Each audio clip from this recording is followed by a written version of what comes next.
a todas y todos. Vamos a tratar de explicar en 3 minutitos, un poquito más a lo mejor, qué posibilidades hay de que en la Constitución Española de 1978 se pueda aprobar una amnistía.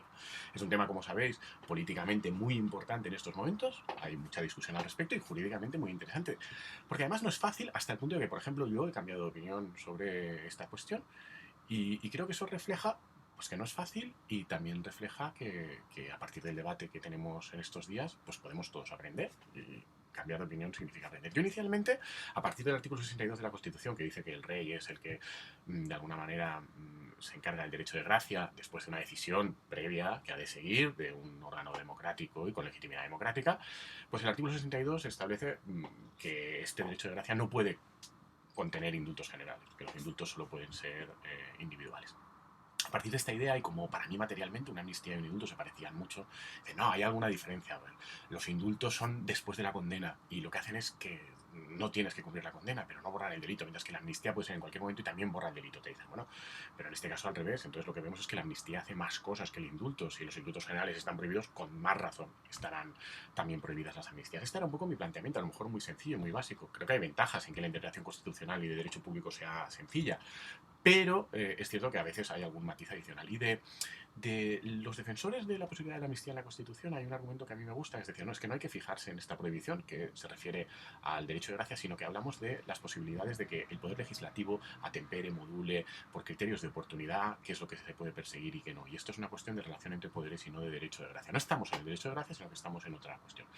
Este es un argumento que me parece interesante y atendible, sobre todo porque además viendo cuál es la respuesta de quienes defienden el derecho de gracia en la Constitución, o bueno, más bien la amnistía en la Constitución no sería posible, son bastante insatisfactorias, porque lo que dicen es, no, es que esto no se puede hacer por criterios de oportunidad. Como que no, el legislador actúa por criterios de oportunidad y es perfectamente normal, pero es que además incluso el Ejecutivo en materia de persecución de delitos actúa por principios de oportunidad y nadie lo ve esto inconstitucional. Oye, no es que esto afecta a la igualdad o a la equidad, ¿no? La igualdad o la equidad es algo que el legislador tiene en cuenta y que lo que no puede hacer es tratar de la misma forma, de distinta forma a los que son iguales, pero puede establecer diferencias a partir de criterios que entiende que legítimamente, por ejemplo, justifican que se puedan perseguir o se deban perseguir o sea conveniente perseguir o no determinados delitos. Incluso el legislador podría eliminar delitos, lo ha hecho muchas veces, o eliminarlos y volverlos a poner, bien porque cambie de opinión otra vez, bien porque piense que se ha equivocado. Lo hemos visto recientemente, por ejemplo, con la reforma de los delitos sexuales. Es decir, no es anómalo que haya estos cambios y que además retroactivamente se apliquen en beneficio. Otra cosa es que sería un fraude hacerlo pasar como una mera rectificación cuando lo que quieres es directamente, por cuestiones de oportunidad y de conveniencia, entender que la persecución de los delitos no se puede, o es mejor que no se haga. Lo que hay que hacer en estos casos es explicarlo y justificarlo y que esta explicación sea razonable, no sea arbitraria y no genere una afección a derechos concretos de personas que se vean afectados. De hecho, esto es lo que dice la jurisprudencia del Tribunal Constitucional y del Tribunal Europeo de Derechos Humanos sobre cuáles son los límites de lo que el legislador puede hacer o no cuando se enfrenta a rectificar decisiones judiciales o a ir contra interpretaciones que han hecho los tribunales. Por ejemplo, es absolutamente sólito, normal, que en materia de derecho administrativo haya decisiones de los jueces que anulan, por ejemplo, actuaciones administrativas, y si el legislador, en cambio, piensa que esas actuaciones están bien y que la anulación por razones de legalidad no esté sostenida, pues se hace una convalidación legislativa, y el Tribunal Constitucional, siguiendo la doctrina del Tribunal Europeo de Derechos Humanos, ha dicho que esto es perfectamente normal, siempre y cuando no haya una arbitrariedad, no haya un trato manifiestamente desigual en perjuicio de alguien. El límite sería por ejemplo, quitar derechos a una persona concreta que los tienen reconocidos por sentencias, perjudicarle de forma puntual y concreta, individualizadamente. Esto justamente en este caso no es problemático. Y de hecho, la prueba es que el Tribunal Europeo de Derechos Humanos no contiene, no hay sentencias contra leyes de amnistía. Si eso es así, la jurisprudencia que nosotros tenemos en materia de límites viene de ahí, y si además la Constitución española no parece establecer ningún límite adicional, empezamos a ver que quizás sí que es bastante posible, a poco que el legislador lo haga de forma razonada y que lo haga de una forma moderada y sincera, porque respondiendo a lo que es la decisión de oportunidad.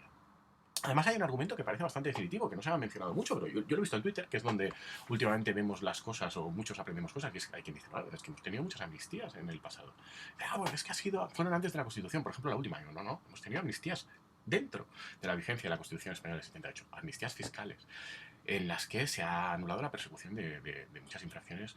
Y dicen, no, pero es que son infracciones administrativas. Bueno, en primer lugar, no es así. Casi todas las amnistías, por ejemplo, la última aprobada en época de gobierno Rajoy, por el ministro Montoro, también han incluido que una vez se regularizado la situación, no había posibilidad de persecución del posible delito, aunque se hubiera producido. Esto es una amnistía también de la infracción penal en toda regla.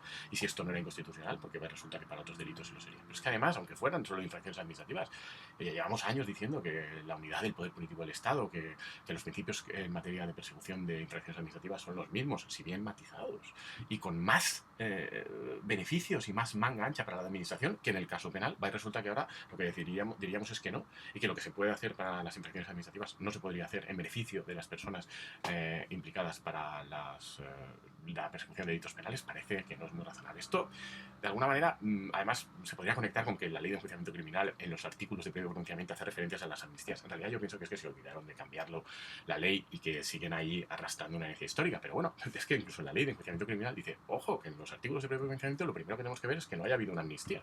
Esto, claro, ha venido bien para los delitos fiscales y ahora, ¿por qué no se podría aplicar también para estas cuestiones?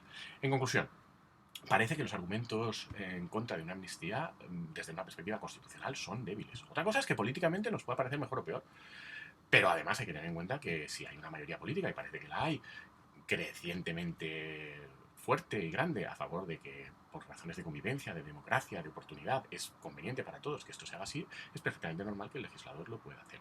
Esto me llega un poco a la conclusión de que los argumentos en contra de la amnistía dentro de nuestro sistema constitucional son, la verdad, flujos. Y eso que yo al principio pensaba que eran equivalentes a unos indicios generales y por ello estaban prohibidas. Espero que os haya sido un poco útil la explicación de lo que pienso y la evolución de mi pensamiento. Hasta otra.